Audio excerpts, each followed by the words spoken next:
Iginiit naman ngayon ni PHIVOLCS Director Renato Solidum ang paghahanda para sa susunod na shake drill. Ito'y matapos maging matagumpay ang Metro-wide shake drill nitong nakalipas na Huwebes. Narito ang report namin kasama si Julius Disamburon.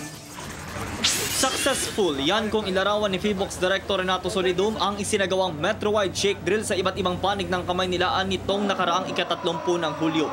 Ayon kay Solidum, tumugon sa panawagan ng publiko na maglaan ng kanilang partisipasyon upang mapaghandaan ang magnitude 7.2 na lindol mula sa West Valley Fault. Aniya, aalamin pa nila ngayon kung dapat pa itong sundan ng iba pang drills matapos ang kanilang assessment sa mga naganap na quake drill. So maganda. In other communities, they did their own responses. But the very first thing that one must do, everywhere they are, would be to drop, cover, and hold. Hindi lamang din daw ang Metro Manila ang dapat na maghanda sa malakas na sakunang ito, kundi pati na din ang ilang karatig lalawigan, gayon din ang mga nasa Visayas at Mindanao. Hindi kasi katulad ng bagyo na may forecast na tatahakin, may aktibong kasing mga fault system sa bansa na hindi mo alam kung kailan gagalaw. May ilang lindol ding nagaganap sa mga lalawigan na bigla-bigla na lang bubungad sa iyo at may kukonsiderang napakalalakas. Maalalang bukod sa Metro Manila, naghahanda na din ang mga lalawigan sa Central Luzon gaya sa Bulacan kung nasaan ang Angat Dam.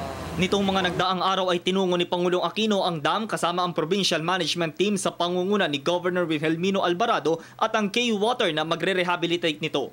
Kung handa ang Metro, maganda yon. Kasi ibig sabihin, pwede tayong manirahan ng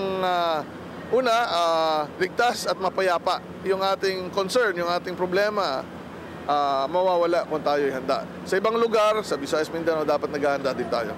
Kasalukuyan na din ang ginagawa sa ilang paaralan sa bansa ang isa sa kanyang adhikaing isama sa mga takdang aralin ng mga mag-aaral ang pagpaplano ng kanilang pamilya, saan tutungo, ano ang gagawin, sino ang hihingi ng tulong kapag yumanig na ang The Big One.